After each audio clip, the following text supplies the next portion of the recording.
राजकुमारों को ही शिक्षा देता हूं। कर्ण,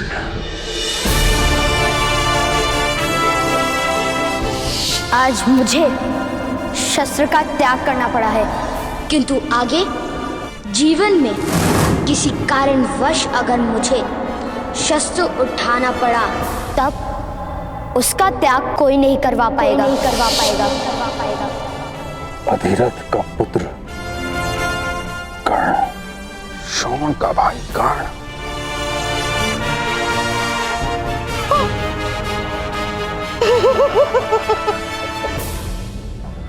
पांडवों का शत्रु कर्ण।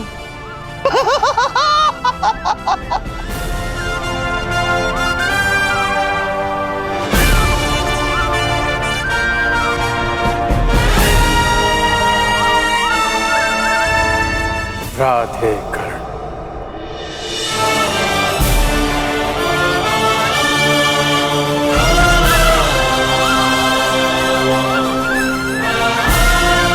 कर्ण,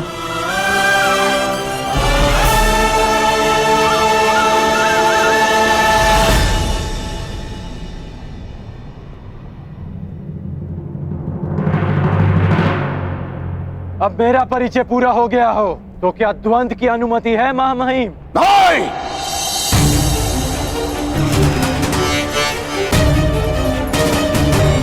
कदापि नहीं। तुम्हें द्वंद्व की अनुमति कदापि नहीं मिल सकती।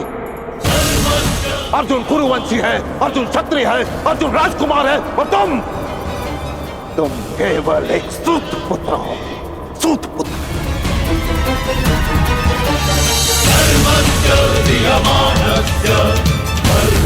और एक राजकुमार के साथ द्वंद्व की अनुमति एक सूत पुत्र को नहीं दी जा सकती।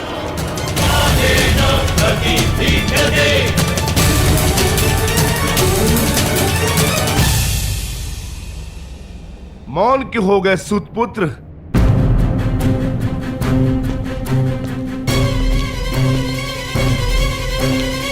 धनुर्धारियों की लाज बचाने आए थे ना?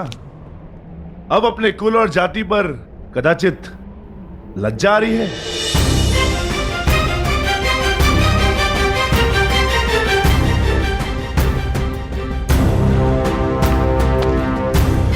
लज्जित नहीं हूं मैं वृकोदर।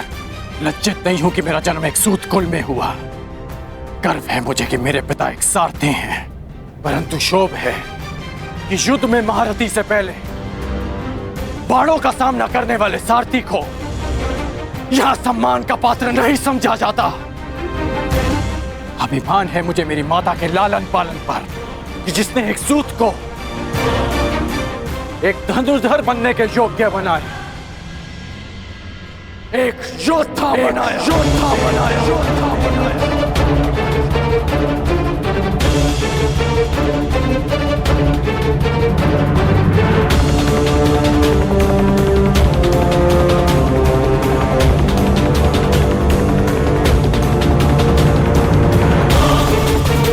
परंतु ग्लानि है कि संसार के सबसे महान योद्धा आज तक जैसे जाति और कुल के युद्ध में उलझे हैं।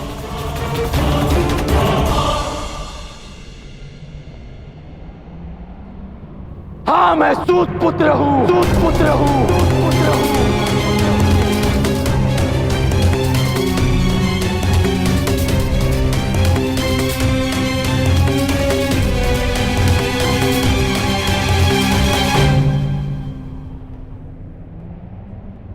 हाँ, मैं सारथी अधिरथ का पुत्र हूं, अधिरथ का पुत्र हूं, अधिरथ का पुत्र हूं, अधिरथ का पुत्र हूं।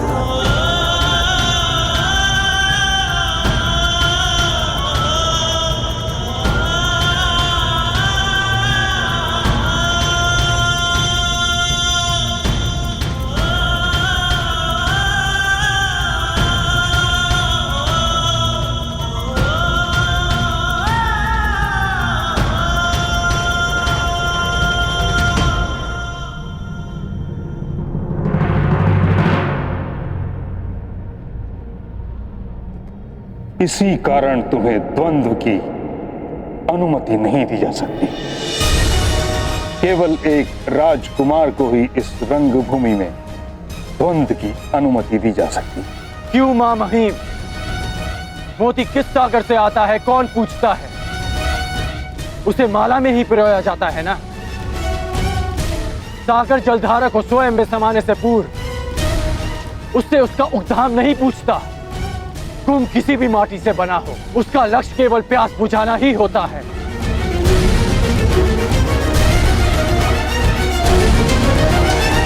किंतु वर्ण प्रथा दशकों से चली आ रही, उसके कुछ नियम हैं जिनका उल्लंघन असंभव है।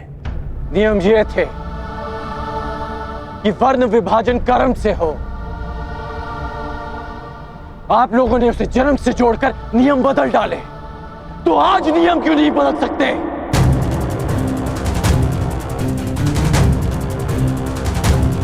गुरु परशुराम जन्म से एक ब्राह्मण है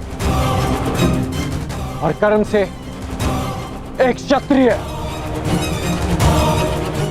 विश्वामित्र राजकुल में जन्म लेकर एक ब्रह्म ऋषि बन सकते हैं, तो क्या एक सूत पुत्र को अपने कर्म से द्वंद्व का अधिकार नहीं मिल सकता? क्योंकि सूत का केवल एक ही कर्म है, रथ के राज को संभालना, धनुष्य के प्रत्यंचा को नहीं।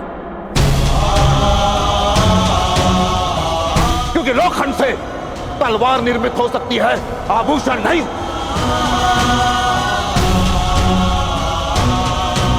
स्वर्ण की माला में केवल मानिक जड़े जा सकते हैं, कोयले के खंड नहीं।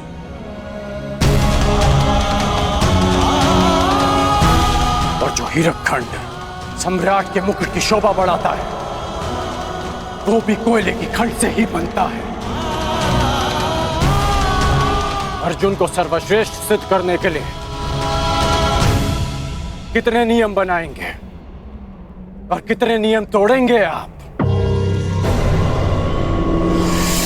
मुझे शिष्य नहीं बनाया। भील पुत्र एकलव्य से गुरु दक्षिणा में दाहिने हाथ का अंगूठा ले लिया।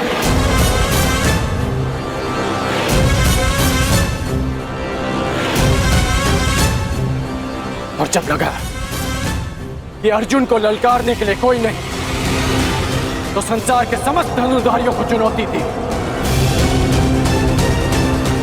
और अब मैं प्रस्तुत हूं, तो तर्क तेरे कि मैं चुनौती का पात्र ही नहीं।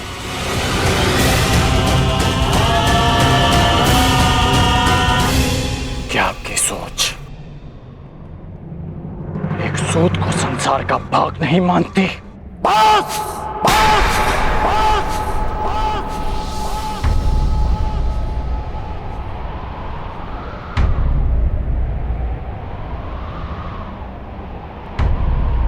बस करो कर्ण, तुम मेरे सम्मान को ललकार रहे हो। बस करो। नहीं, मैं आपके अन्याय को ललकार रहा हूं।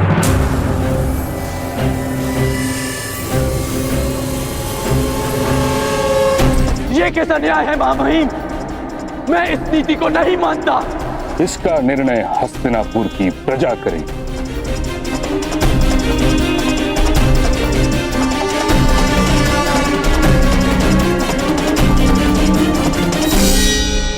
जिस हस्तिनापुर के समक्ष तुमने उसके राजकुमार अर्जुन को चुनौती दी है, पूछो उस प्रजा से, क्या वो अपने राजकुमार का द्वंद्व एक सूत पुत्र के साथ होते हुए देखने की इच्छुक है?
प्रश्न का उत्तर मिल गया कर्ण।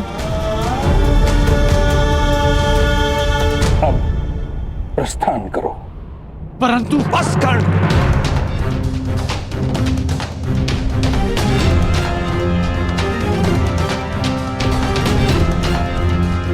अपने पिता की सीख नहीं स्वीकारी, आचार्य जी की चेतावनी नहीं स्वीकारी, महामहिम का आदेश नहीं स्वीकारा, अब क्या प्रजा का तिरस्कार भी नहीं स्वीकारोगे? घर चलो कर्ण, समझने का प्रयास करो। तुम्हारा जीवन पुरस्कार नहीं, ये तिरस्कार है।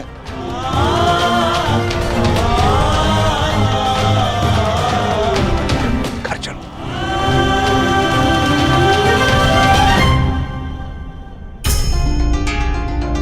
महामहिम, आचार्यवर, इसे क्षमा कर दीजिए।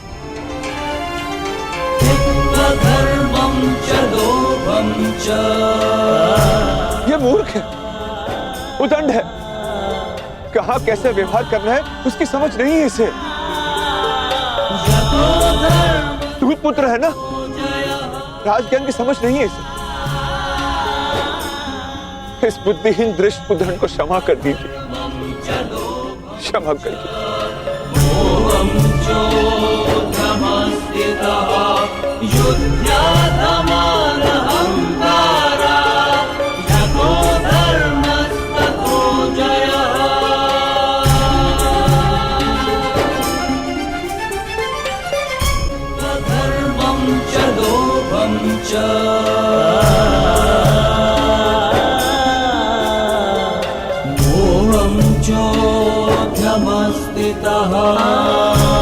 घर चलो, घर चलो।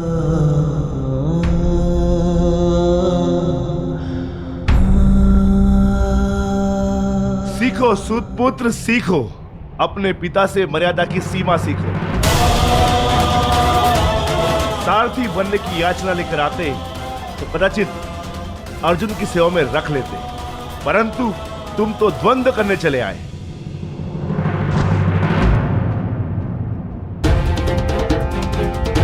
जाओ सूतपुत्र, घर जाकर अपने पिता से मर्यादा का पाठ सीखो। भीम,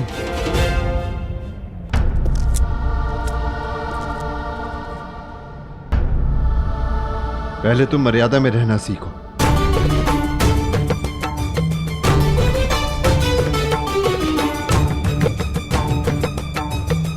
अधिरथ महोदय, मैं अपने अनुज की ओर से आपसे क्षमा चाहता हूं। घर चलो पुत्र, जहां हमारा स्थान नहीं, वहां हमारा सम्मान नहीं।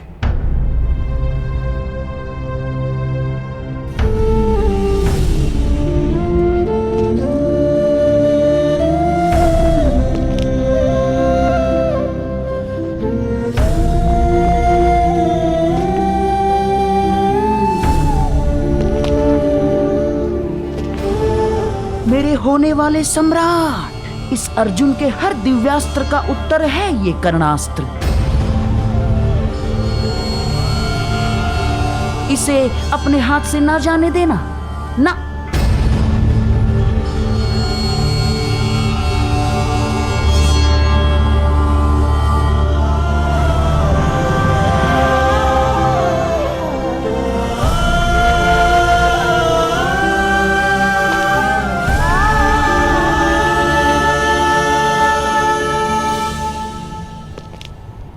मैं तो धनुर्धारी बनूंगा। जो सूत धनुष का स्पर्श करता है उसका हाथ काट दिया जाता है।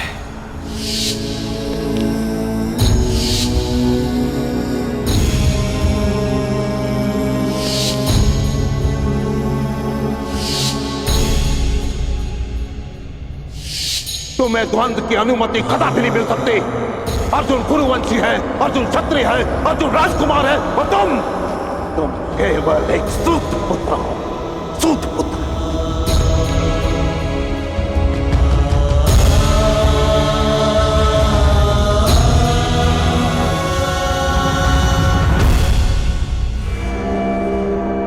ठहरो कर्ण,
पिताश्री, कर्ण के प्रश्न अनुचित नहीं और ना ही उसकी चुनौती।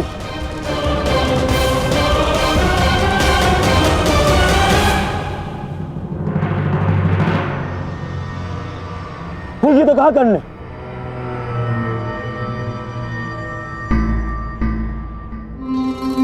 आचार्य ने अर्जुन को सर्वश्रेष्ठ सिद्ध करने के लिए नियम बनाए।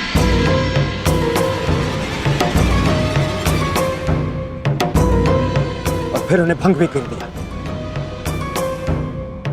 उन्होंने भरी रणभूमि में स्वयं ललकार दी और जब कर्ण चुनौती के लिए प्रस्तुत हुआ तो उसे अयोग्य सिद्ध कर दिया। पिताश्री, यदि कर्ण इस स्पर्धा के नियमों के अंतर्गत अयोग्य है तो मैं दुर्योधन ये घोषणा करता हूं कि यह स्पर्धा ही अन्यायपूर्ण है।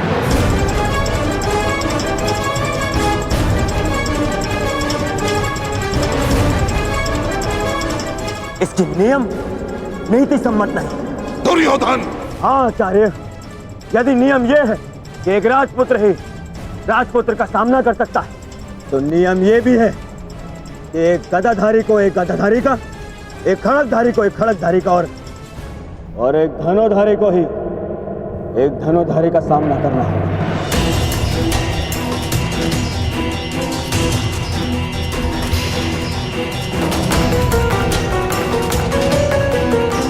क्या इस नियम का पालन हुआ स्पर्धा में?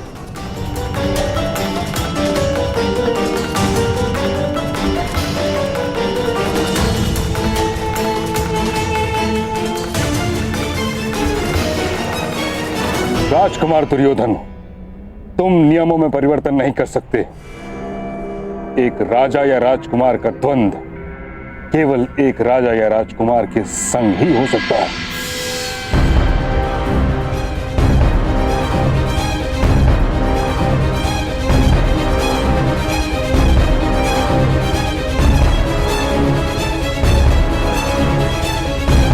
तो ठीक है,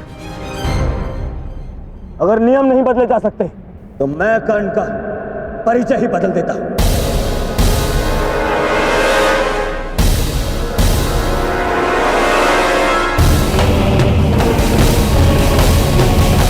यदि एक राजा या राजपुत्र ही इस रंगभूमि में चुनौती दे सकता है तो मैं आज कर्ण को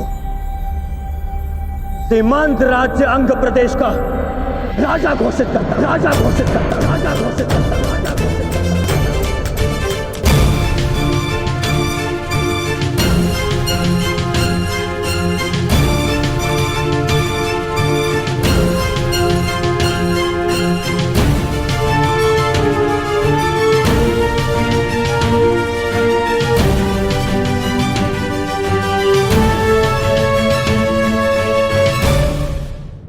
परंतु एक राजा बनकर प्रयत्न अवश्य कर सकते हो।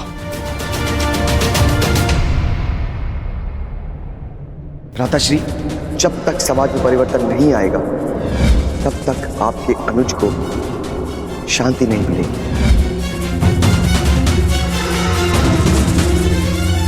दुर्योधन, ना तुम युवराज हो और ना सम्राट। तुम्हें इस प्रकार किसी को भी कहीं का राजा बनाने का कोई अधिकार नहीं।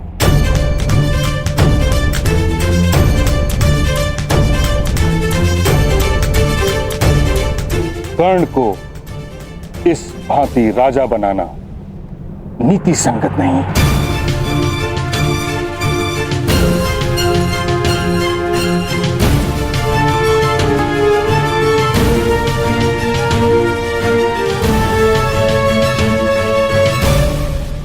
महामहिम ठीक कह रहे हैं महाराज। किंतु राजकुमार दुर्योधन हस्तिनापुर के महाराजा के सुपुत्र है। उन्होंने वचन दिया और वो मिथ्या सिद्ध हुआ तो हस्तिनापुर का अपमान हो जाएगा महाराज। क्या आप अपने पुत्र के वचन की लाज नहीं रखेंगे?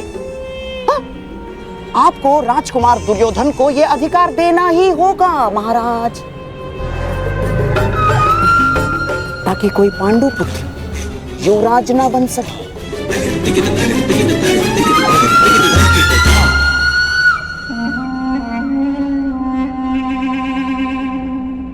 दुर्योधन, तुम मुझसे या ताछरी से मंत्रणा किए बिना इस प्रकार वचन कैसे दे सकते हो?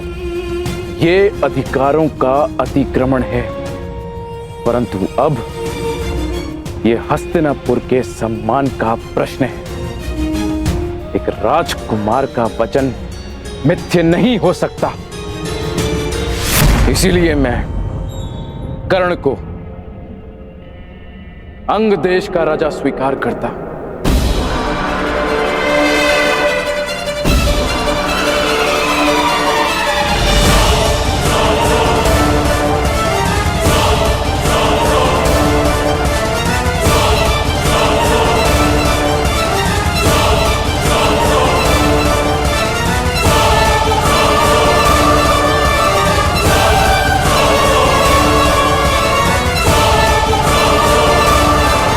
अब तुम अर्जुन को चुनौती देने के पात्र हो। क्षमा क्षमोस्तेयम्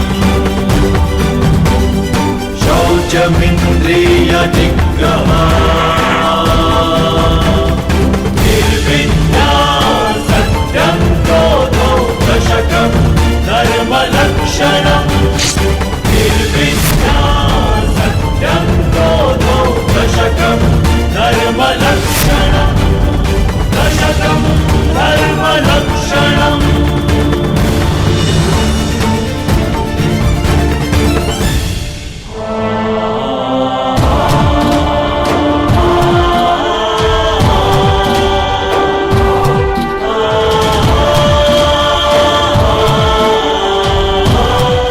आज से तुम मेरे अभिन्न मित्र हो।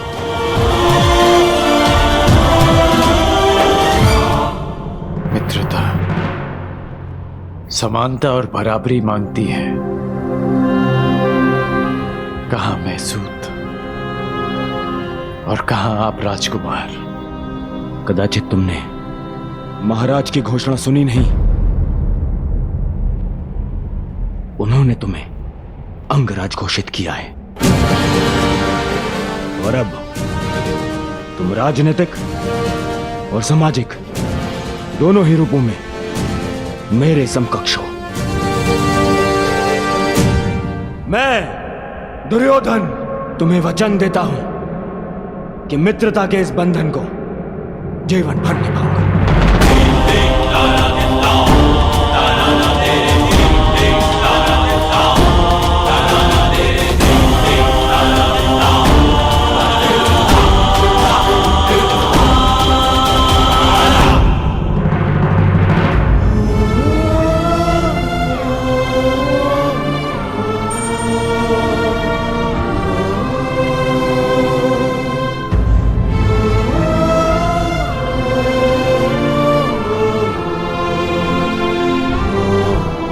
बहुत अच्छे मेरे होने वाले सम्राट।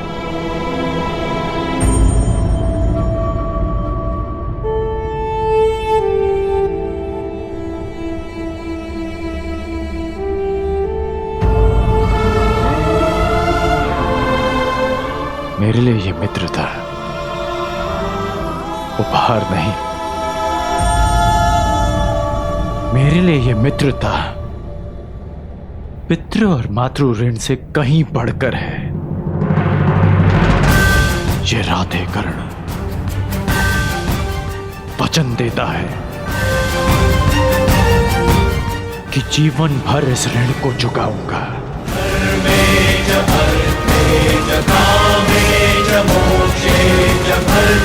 मेरी श्वास मेरा साथ छोड़ जाए,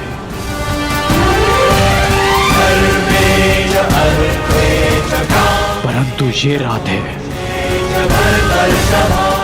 अपने मित्र का साथ कभी नहीं छोड़ेगा। हस्ति मित्रता का ऋण चुकाने के लिए जीवन में अनेक अवसर मिलेंगे कर्ण, परंतु इस समय अपने अपमान का ऋण चुकाओ।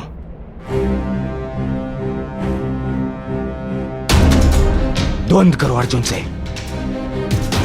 अंगराज कर्ण।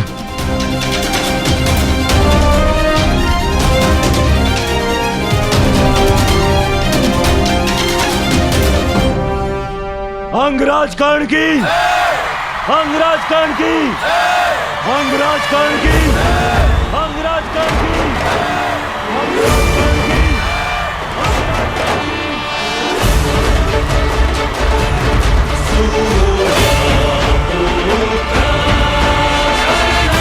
अंगराज कर्ण की, अंगराज कर्ण की, अंगराज कर्ण की।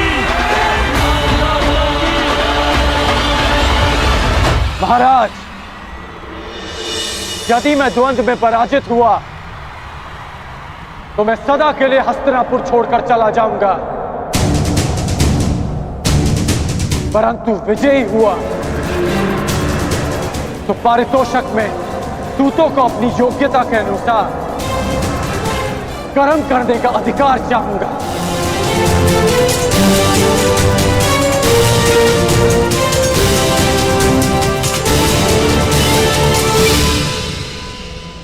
चिंता मत करो कर्ण, यदि तुम विजयी हुए तो मैं वचन देता हूं, तुम्हारी ये इच्छा अवश्य पूरी होगी। अंगराज कर्ण की इच्छा पूरी होगी।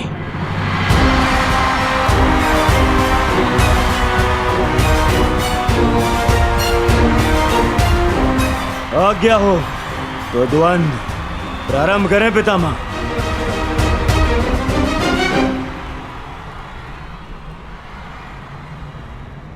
अंतिम द्वंद्व कर्ण और अर्जुन के मध्य होगा।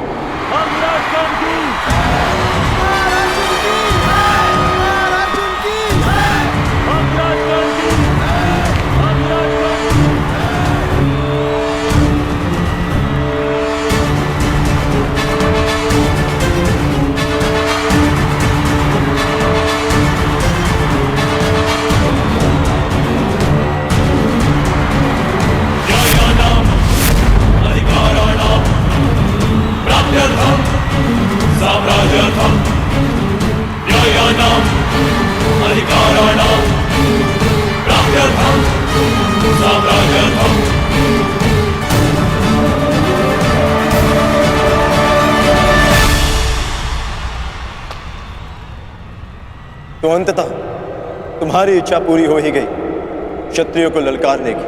मेरी इच्छा तो तुम्हें पराजित करके पूरी होगी अर्जुन। आकाश में चंद्रमा को देखकर उसे मुट्ठी में बंद करने का खेल बालक खेला करते हैं कर्ण। बड़े हो जा। आज तुम्हें ज्ञात होगा कि धनुर्विद्या में तुम मुझसे कितने छोटे हो अर्जुन। सावधान!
तुम्हारे कवच ने फिर से तुम्हारी रक्षा कर ली कर्ण, अन्यथा मेरा ये बाण तुम्हारे प्राण ले लेता। कवच तो तुम्हारे पास भी है अर्जुन, बस दो अंतर है हम दोनों के कवच में। पहला, ये कवच मेरे ही शरीर का अंग है, और दूसरा कि मेरा कवच तुम्हारे कवच से कहीं अधिक कठोर है। अब बातों के बाढ़ चल चुके हो तो धनुर्ज्ञान दिखाओ, अन्यथा पराजय स्वीकार करो। बहुत बोल चुके कर्ण, अब देखना यह है कि तुम्हारा कवच कितना कठोर है। ये लालसा अधूरी रह जाएगी तुम्हारी, क्योंकि अगला बाण मुझ तक पहुंचा ही नहीं पाओगे तुम। मेरा अगला बाण ना केवल तुम तक पहुंचेगा ही, बल्कि तुम्हें रणभूमि से बाहर भी खदेड़ देगा।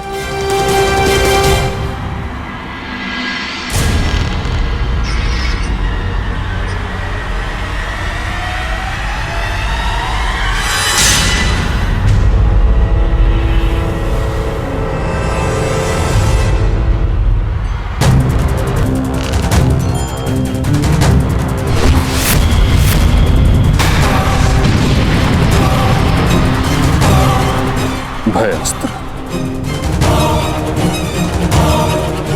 अर्जुन कर्ण में भय का संचार करना चाहता है।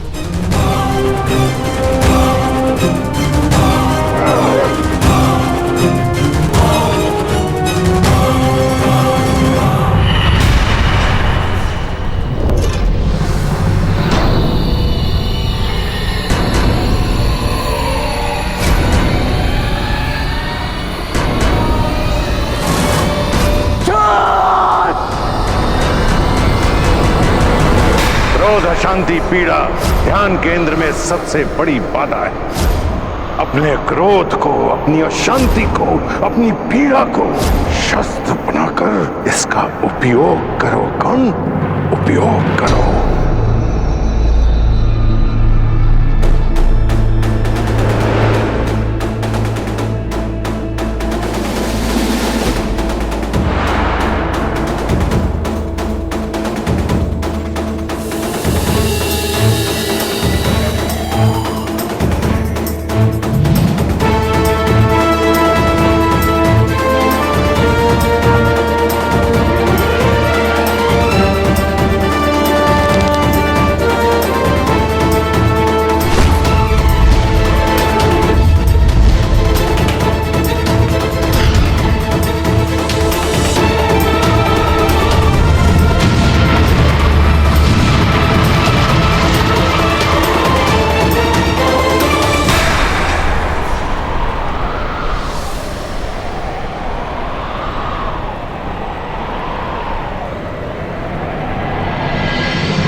वाह, क्या उत्तर दिया है अर्जुन को।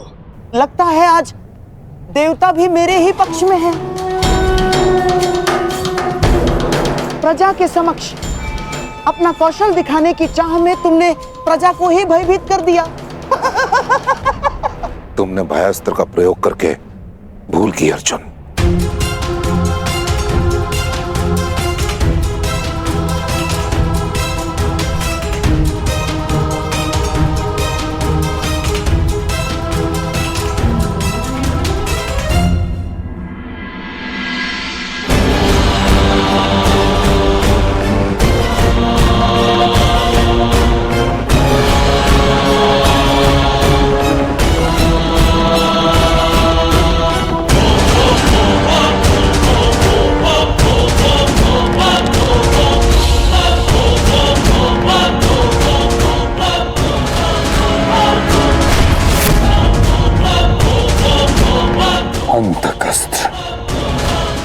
इस प्रकार भरी रंगभूमि में इस अस्त्र के प्रदर्शन की आज्ञा नहीं दी जा सकती। महाविनाशक है यह अस्त्र। आपका अर्जुन अवश्य उत्तर देगा।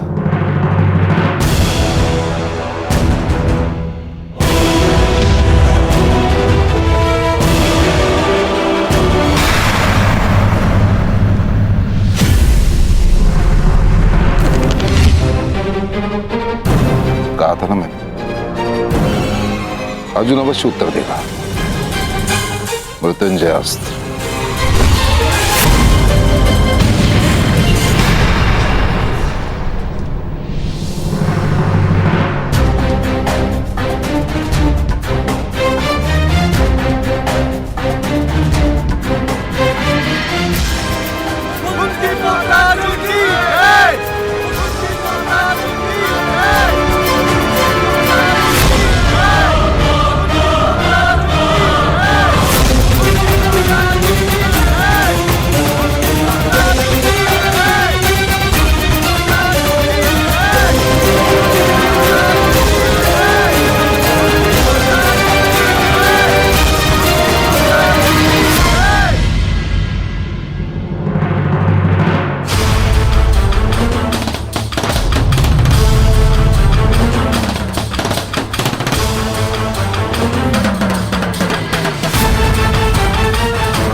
तेज प्रभास्त्र।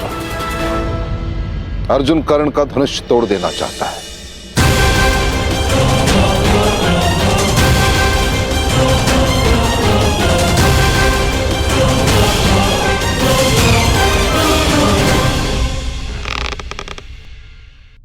मंशा तो कर्ण की भी यही प्रतीक होती है।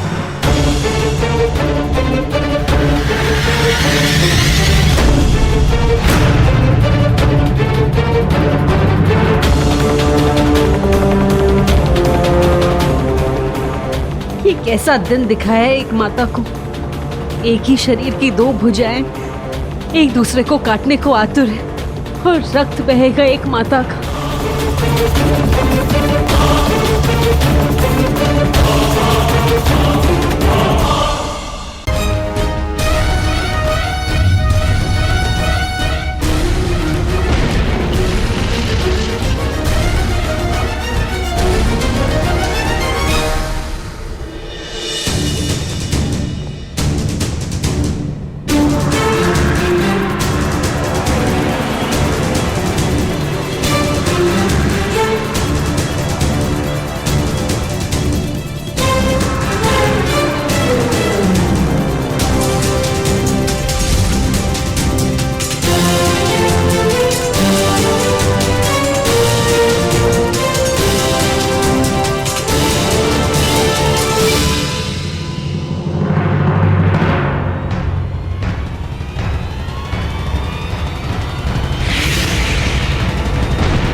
तुमने कदाचित मेरा पूरा परिचय नहीं सुना। मैं तुम्हारे गुरु और महामहिम भीष्म का गुरु भाई हूं।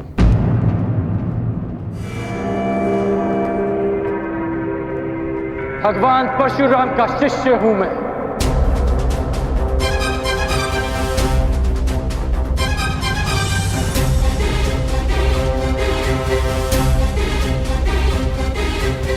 मंगराज कर्ण की, मंगराज कर्ण की, मंगराज कर्ण की, मंगराज कर्ण की।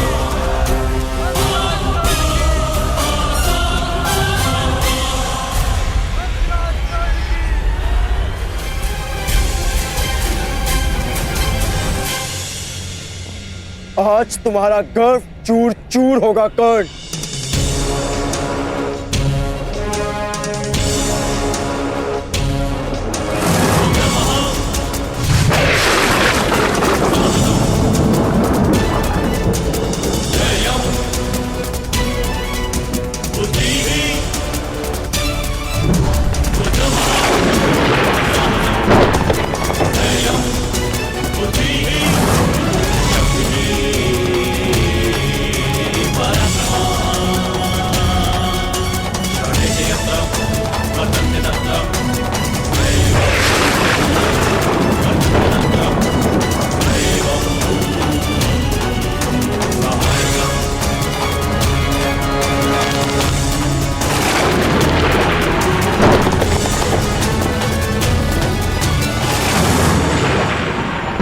नहीं अर्जुन, तुम ब्रह्मास्त्र का प्रयोग ऐसे नहीं कर सकते।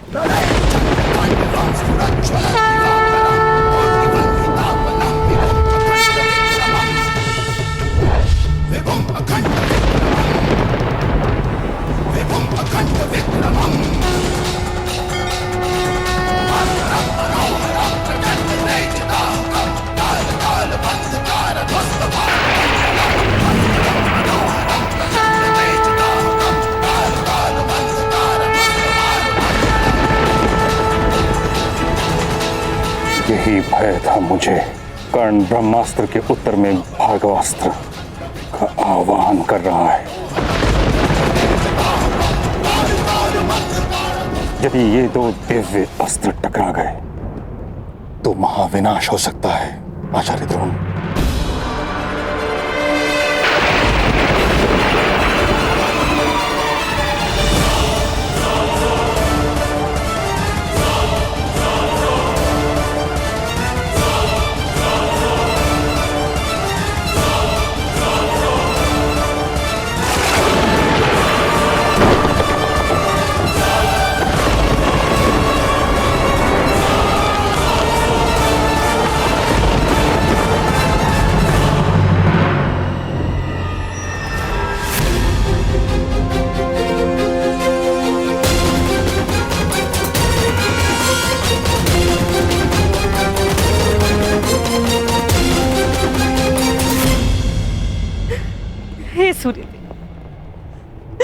कृपा की, आज मेरे दोनों पुत्र संकट में,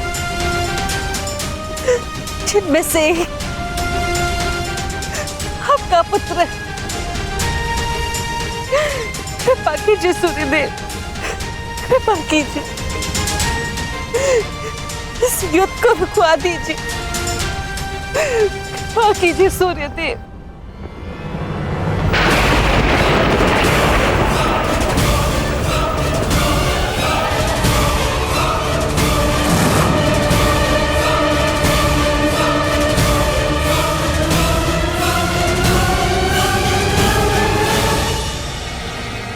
सूर्यास्त हुआ।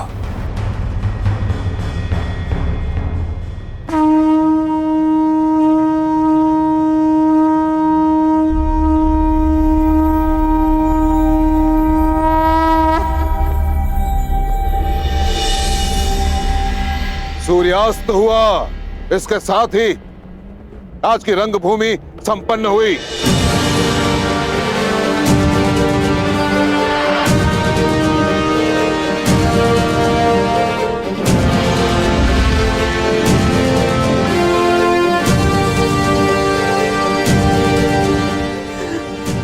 आभार सूर्यदेव।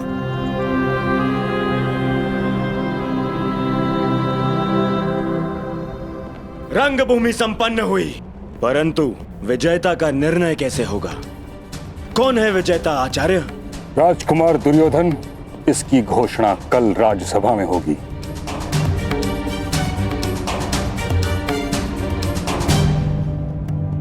तो क्या मेरी चुनौती अनुत्तरित रह जाएगी महामहिम? सूर्य अस्त के साथ ही तुम्हारा प्रश्न और तुम्हारी चुनौती दोनों अस्त हो चुके हैं कर्ण। अब तुम्हारा कोई भी प्रश्न हस्तिनापुर से विद्रोह समझा जाएगा।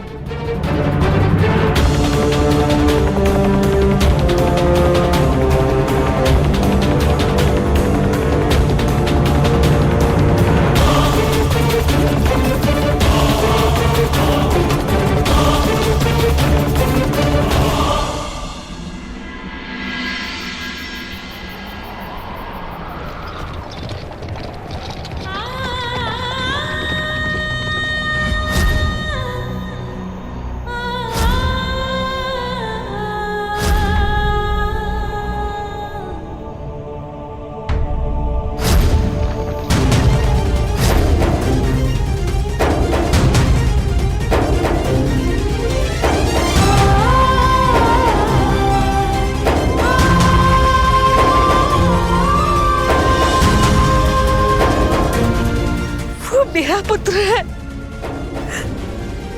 वो राधा ही नहीं, वो कुंता ही है। ये कैसी अनहोनी, मेरा ज्येष्ठ पुत्र अपने भाइयों के विरुद्ध खड़ा है। ये मेरा अपराध है जिसका दंड वो निरीह बालक भुगत रहा है। यदि मैं साहस रखती तो मेरे पास होता।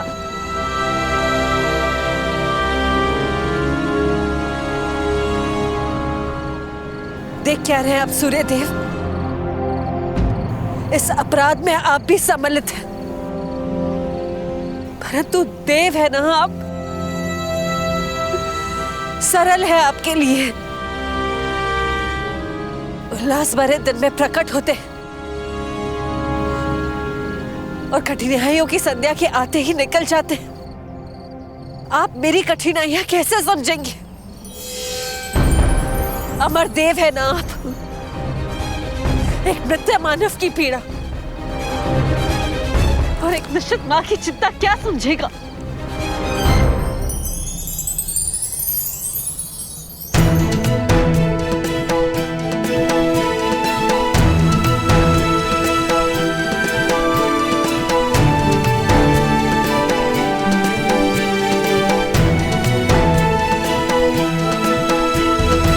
देवताओं पर आरोप लगाना उचित नहीं कुंती। मनुष्य के प्रारब्ध का कारण देवताओं या नक्षत्रों की गति नहीं, अपितु स्वयं मनुष्य की मति होती है। सरल तो मनुष्य का जीवन है, जिन्हें भूल करने का अवसर प्राप्त है, अपनों से मुंह फेरने का अधिकार प्राप्त होता है। किंतु हम देव, हम तो भूल नहीं कर सकते।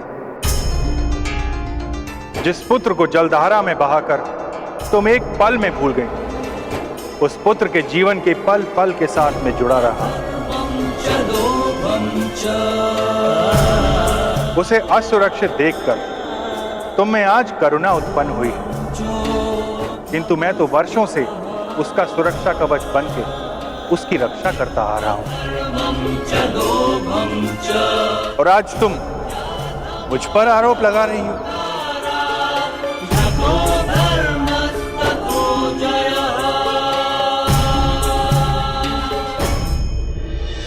ठीक कहा आपने देव,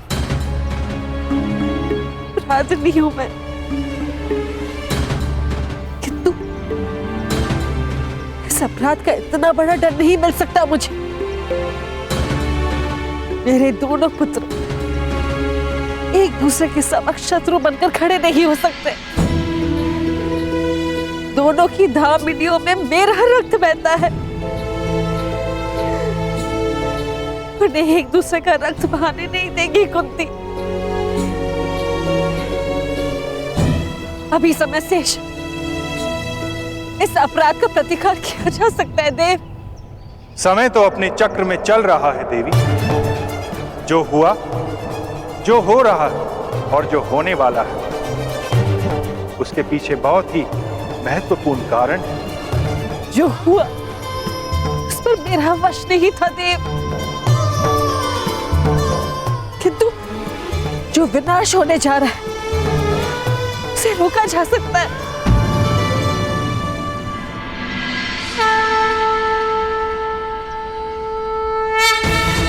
प्रातःकाल के प्रारंभ के संकेत हो चुके थे। आज राजसभा में मेरे पुत्रों का प्रारंभ लिखा जाएगा। मुझे जाना होगा, मुझे कर्ण को बताना होगा कि वो मेरा पुत्र है। पांडवों का ज्येष्ठ भ्राता है वो। मुझे जाना होगा देव। रंगभूमि में युवराज चुनने का प्रस्ताव आप ही का तो था गांधार नरेश, और नियम यह था रंगभूमि में जो विजेता होगा वही युवराज बनेगा। रंगभूमि में कुरु राजकुमारों में अंत तक जो खड़ा था वो था अर्जुन, अपराजय। और मैं अपने ज्येष्ठ भ्राता का प्रतिनिधित्व कर रहा था काकाश्री, इसलिए विजेता मैं नहीं, भ्राता युधिष्ठिर है। विजेता का चैन शेष है कुमार अर्जुन।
क्योंकि कल रणभूमि में कोई और भी अपराजय खड़ा था।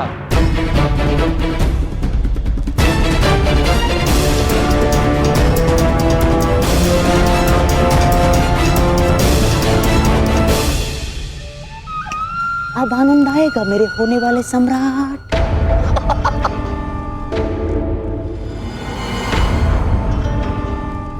इस विदुर की चाल को तोड़ देने वाला पासा फिर से राजसभा में आ गया है।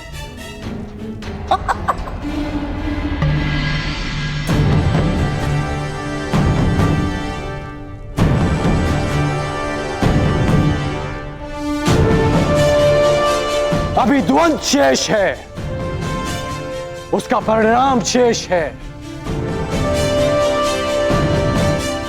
और सर्वश्रेष्ठ का चयन भी शेष है। ये राजसभा है कर्ण, ना ही तुम्हारा स्थान है और ना ही तुम्हें किसी ने निमंत्रित किया है। जाओ यहां से। आपकी बात काटने के लिए क्षमा चाहूंगा, परंतु कदाचित आप भूल रहे हैं, महाराज ने स्वयं कर्ण को अंग देश का राजा घोषित किया है।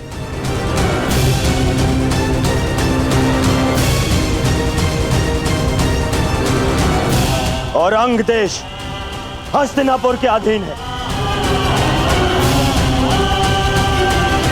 इसके शासक को न केवल इस सभा में आने का, अपनी आपत्ति प्रस्तुत करने का भी पूर्ण अधिकार है। दुर्योधन की बात तर्कसम्मत है ताचरी। राज्यसभा में बैठने का अधिकार प्राप्त होने का अर्थ ये कदापि नहीं कि तुम उद्दंडता दिखाओ। ताचरी ठीक कह रहे हैं कर्ण, अब तुम अंगराज हो। राजसभा के नियम और आचरण की मर्यादा का पालन करना। महाराज, मुझे लगता है कि अंगराज को उनकी पहली भूल के लिए पर्याप्त चेतावनी मिल चुकी है। अब क्यों ना उनकी आपत्ति सुन ली जाए। कहो अंगराज, क्या आपत्ति है तुम्हें?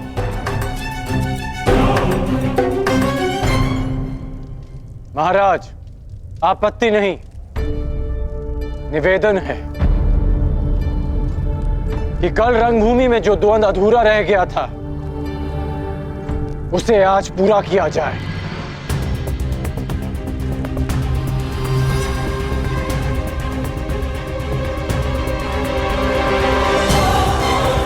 सूर्य अस्त के साथ रंगभूमि भी अस्त हो चुकी है कर्ण।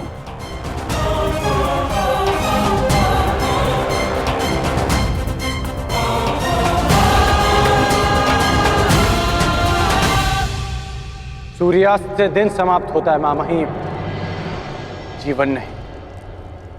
तट से टकराने से लहर समाप्त नहीं होती, लौट कर आती है। आज फिर से सूर्यदेव प्रस्तुत हैं, मैं प्रस्तुत हूं, समस्त राजसभा प्रस्तुत है।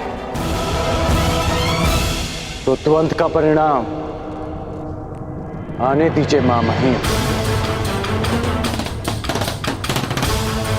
इस द्वंद्व से कोई लाभ नहीं होगा महाराज। लाभ और हानि की बातें व्यापारियों को शोभा देती हैं विदुर महोदय, योद्धाओं को नहीं। शासक होने के नाते क्या आप जब चाहे नियम बदल सकते हैं? यह अन्याय नहीं तो क्या है? यह अनीति नहीं तो क्या है?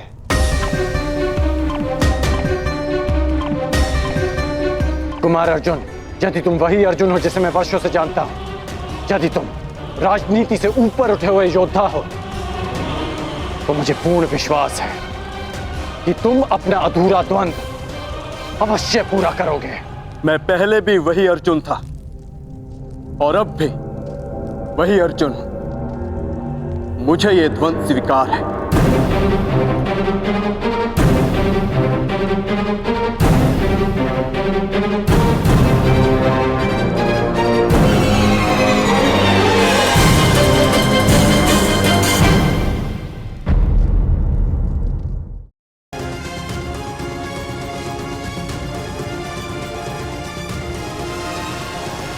यदि अर्जुन कुमार युधिष्ठिर की ओर से द्वंद्व कर सकता है, तो मैं भी कुमार दुर्योधन का प्रतिनिधित्व करूंगा।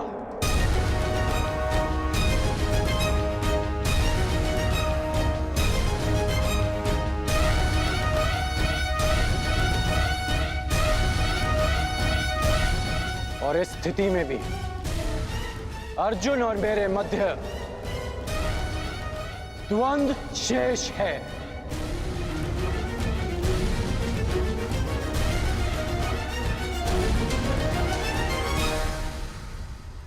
इसे कहते हैं सीधे पांव बारा। एक ही पासे में खेल पलट दिया। हाँ? एक ही पासे में। तुम पे भरोसा करके मैंने भूल नहीं की थी कर्ण। यदि पितामह का आदेश हो तो अर्जुन के कौशल के साथ साथ यमराज का भी परिचय हो जाएगा कर्ण। भीम, प्रतीत होता है कि रंगभूमि में मिली हार को अब तक बचा नहीं पाए हो तुम। कहो तो हम भी एक और द्वंद्व कर लें। मेरा भी निवेदन है कि अर्जुन को द्वंद्व की आज्ञा दी जाए पितामह। वाह, क्या कहा? पहली बार भीम ने ऐसा कुछ कहा है जिसके मैं भी पक्ष में हूं। क्यों भ्राता युधिष्ठिर, क्या मत है आपका? द्वंद्व के बुलावे से अर्जुन पीछे नहीं हटेगा। हमें भी स्वीकार है। स्वीकार है।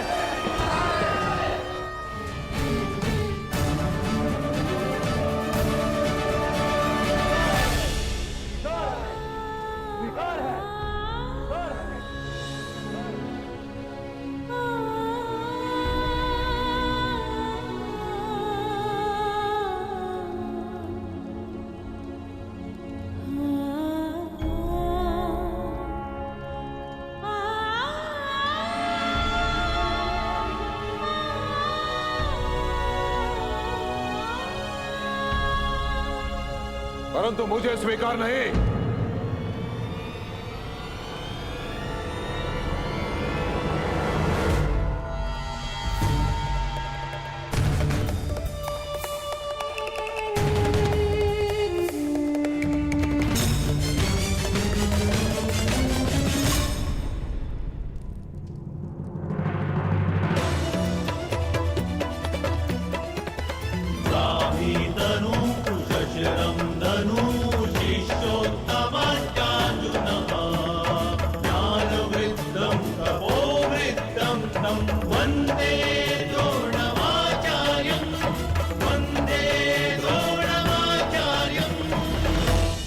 सभा में विलंब से आने के लिए क्षमा प्रार्थी हूं महाराज। मेरे शिष्यों में से सर्वश्रेष्ठ योद्धा कौन होगा, इसका चयन केवल मेरे अधिकार क्षेत्र में आता है महाराज, केवल मेरे।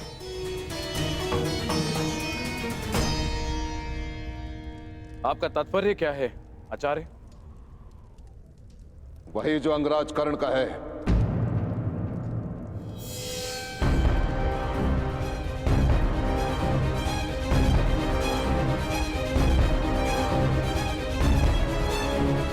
यदि सर्वश्रेष्ठ योद्धा का चयन युद्ध भूमि है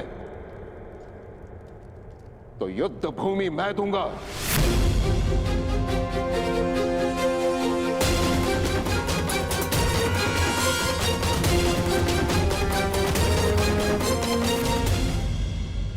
वैसे भी नियति कहती है महाराज कि गुरु दक्षिणा दिए बिना कोई भी शिक्षा पूरी नहीं मानी जाती। मुझे गुरु दक्षिणा चाहिए, वो भी राजकुमारों से। और जो शिष्य मुझे मेरी गुरु दक्षिणा प्रदान करेगा वो हस्तिनापुर का युवराज होगा।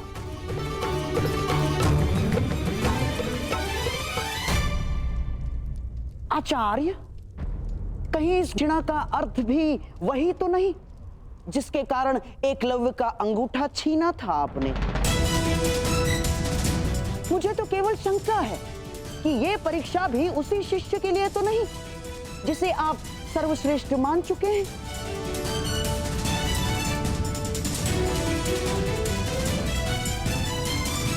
कहिए आचार्य, क्या चाहिए आपको गुरु दक्षिणा में?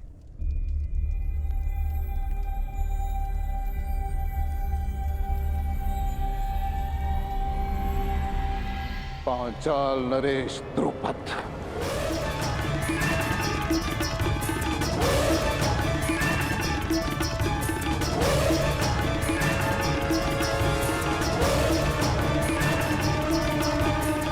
मुझे गुरु दक्षिणा में पांचाल नरेश द्रुपद चाहिए महाराज। तो मेरा जो शिष्य द्रुपद को परास्त करके बंदी बनाकर मेरे समक्ष लेकर आएगा वही विजेता होगा और वही हस्तिनापुर का युवराज।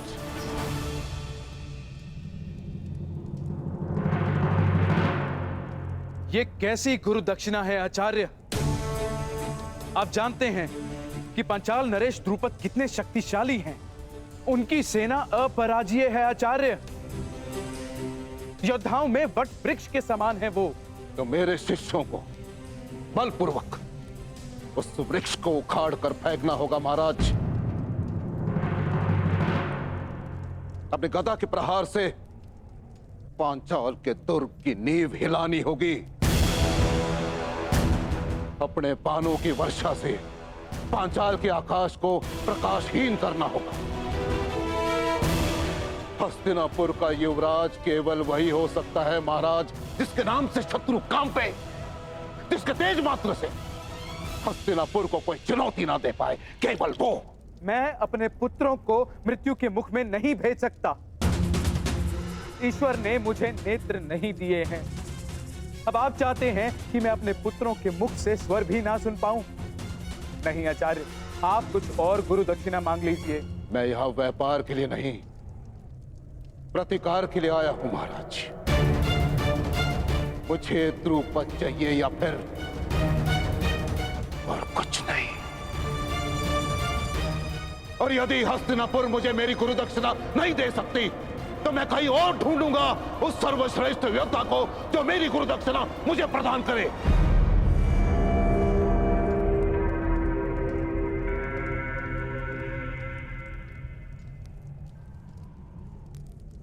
ठीक है आचार्य, हस्तिनापुर की सेना आपके लिए द्रुपद को लेकर आएगी। ताकि स्वयं द्रुपद को बंदी बनाकर लेकर आएंगे। नहीं महाराज, मैं महामहिम का गुरु नहीं हूं। मैं गुरु राजकुमारों का गुरु हूं। मुझे गुरु दक्षिणा चाहिए तो केवल इन्हीं से चाहिए।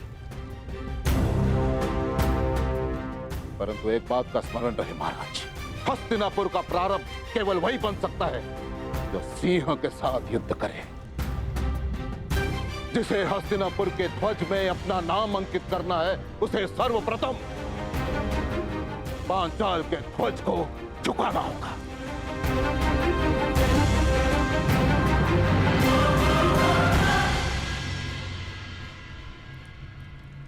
नौकार तलवार बनाता है महाराज, परंतु अपने स्वामी को देने से पूर्व उसकी धार को परखता है। परंतु मैंने उस धार को परखे बिना वो तलवार आपको सौंप दी, परंतु अब परख होगी महाराज।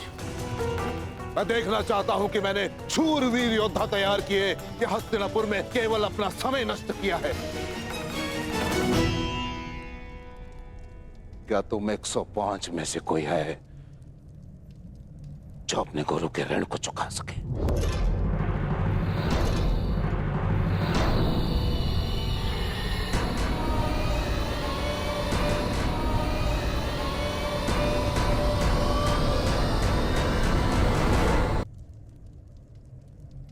मुझे मेरा उत्तर मिल गया महाराज।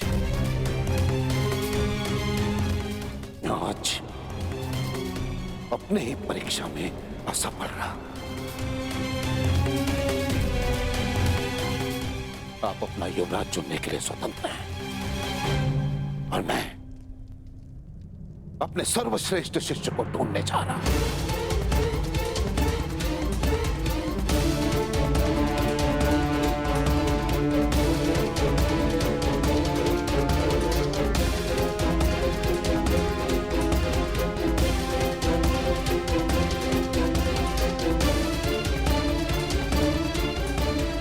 ठहरिए गुरुदेव।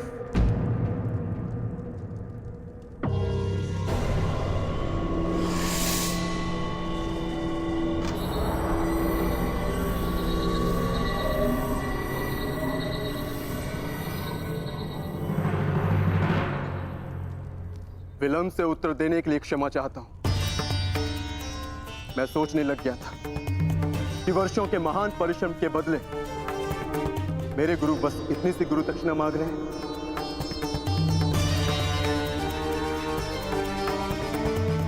आपने संसार के सर्वश्रेष्ठ योद्धा तैयार किए हैं गुरुदेव, ये मैं सिद्ध करूंगा।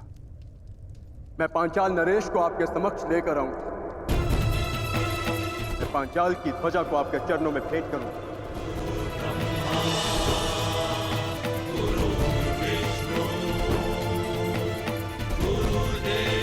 गुरु का स्थान ईश्वर से भी ऊंचा है, इसलिए शिष्य का कर्तव्य है कि गुरु की आज्ञा का प्राण देकर भी पालन करे।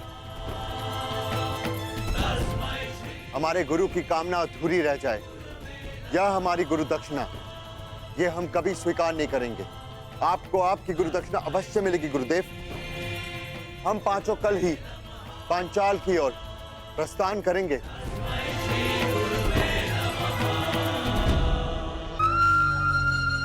मेरे होने वाले सम्राट।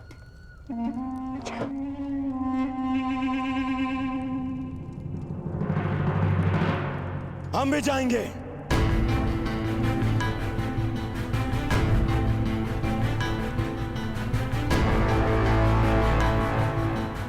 पांचाल नरेश को आपके चरणों में लाने के लिए।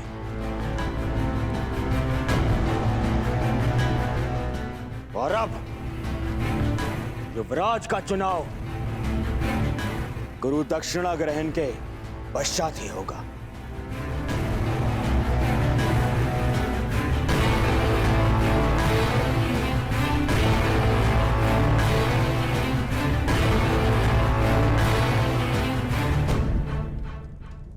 तुम भी हमारे साथ चलोगे मित्रगण? मेरे साथ में? मैंने जीवन भर आपका साथ देने का प्रण लिया है कुमार। मैं अवश्य आपके साथ चलूंगा। कुमार दुर्योधन, यदि एक सूत पुत्र अपनी योग्यता सिद्ध करने के लिए एक राजकुमार से सहायता मांगे तो उचित है, परंतु एक राजकुमार युवराज बनने के लिए एक सूत पुत्र से सहायता ले वो उचित नहीं है। जो युवराज बनने के योग्य नहीं। मैं केवल एक बार मां महिम से कहता तो संपूर्ण पांचाल राज मेरे चरणों में होता, परंतु मैंने ऐसा किया नहीं।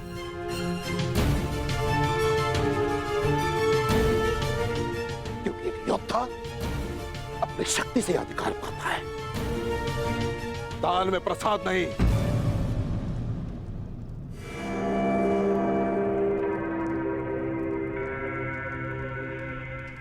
मेरे जितने शिष्य अपने ज्ञान की शक्ति प्रदान की है, वो आने वाले कल के सम्राट की दाहिनी भुजा बनने वाले हैं।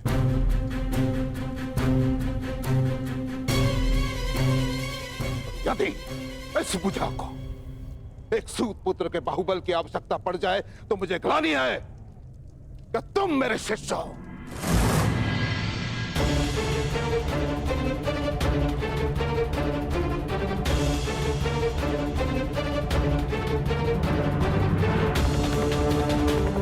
अंगराज कर्ण,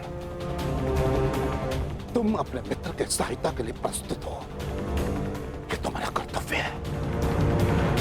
परंतु युवराज पद के इस परीक्षा में तुम सम्मिलित रहे, ये तुम्हारा अधिकार नहीं था। ना तो तुम मेरे शिष्य हो और ना ही रंगभूमि के भांति इस बार मैंने किसी योद्धा को ललकारा है।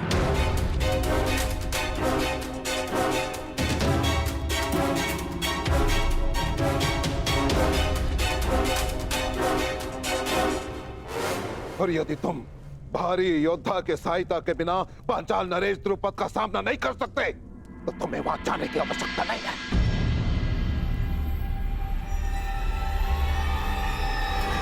आचार्य,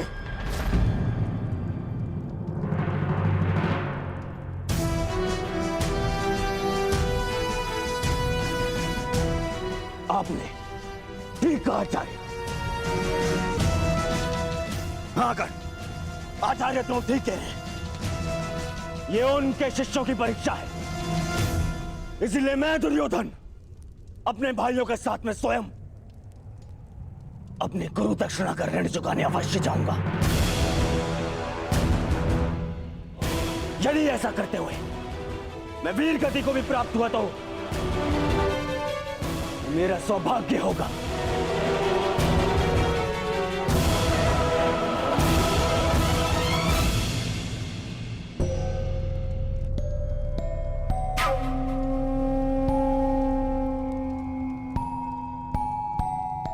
परंतु यदि ऐसा हुआ तो मेरी आत्मा पर एक उत्तरदायित्व का भार शेष रह जाए।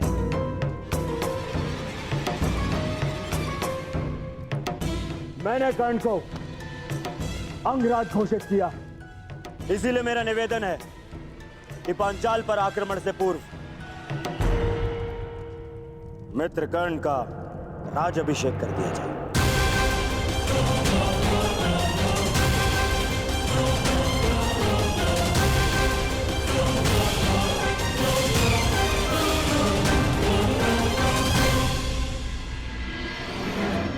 पितामह, अंग देश पर आपने विजय प्राप्त की, उस पर आपका नियंत्रण है, इसलिए मैं आपसे निवेदन करूंगा, हमारे परायण से पूर्व आप स्वयं कर्ण का राज्याभिषेक करें।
प्रणिपात राजमाता। यशस्वी भव।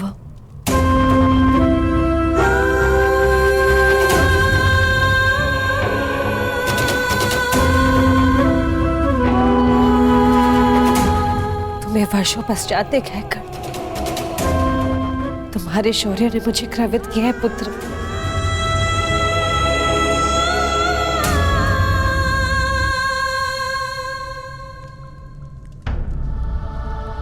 मुझे पुत्र कहकर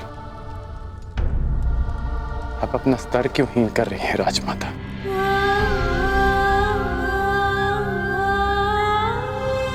ऐसा क्यों कह रहे हो पुत्र? क्योंकि कल की रंगभूमि और आज की राजसभा ने मुझे वो सिखाया जो गुरु परशुराम ने भी नहीं सिखाया, कि मनुष्य को उसका उद्गम विस्मृत नहीं करना चाहिए, उसे स्मरण रखना चाहिए कि उसकी जड़ें किस भूमि से आई हैं। यही मेरा भी मत है कर्ण, परंतु स्मरण से पूर्व मनुष्य को अपने उद्गम का ज्ञान भी होना चाहिए।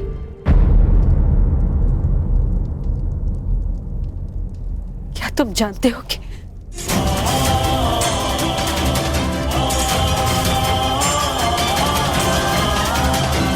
इसे तो पता होगा माता कि इसका मूल क्या है, और यदि ये भूल गया है तो मैं इसे स्मरण कराता रहूंगा कि एक सूत पुत्र है। मर्यादा में रहो भी। द्वंद के साथ आए विकारों को द्वंद के साथ ही छोड़ देना श्रेष्ठ होता है। कर्ण ने अपनी योग्यता से अंगराज की पदवी प्राप्त की है, उनका सम्मान करो। अंगराज मेरा अनुज कटु जीवा वाला है, परंतु उसके मन में मैल नहीं। मैं आपके कौशल का सम्मान करता हूं। परंतु ज्येष्ठ भ्राताश्री, आप उसकी प्रशंसा कर रहे हैं, इसने अर्जुन को ललकारा। भीम, विरोधी भी यदि प्रतिभाशाली हो तो उसका सम्मान करना चाहिए। और अंगराज तो अब हस्तिनापुर के पक्ष में है। अंगराज, ज्येष्ठ पांडव होने के नाते मैं आपका स्वागत करता हूं। मुझे हर्ष है कि आप जैसा विकट योद्धा अब हमारे पक्ष में है।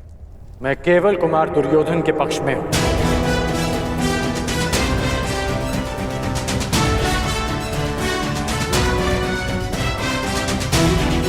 अंगराज, वो भी मेरे ही अनुज है।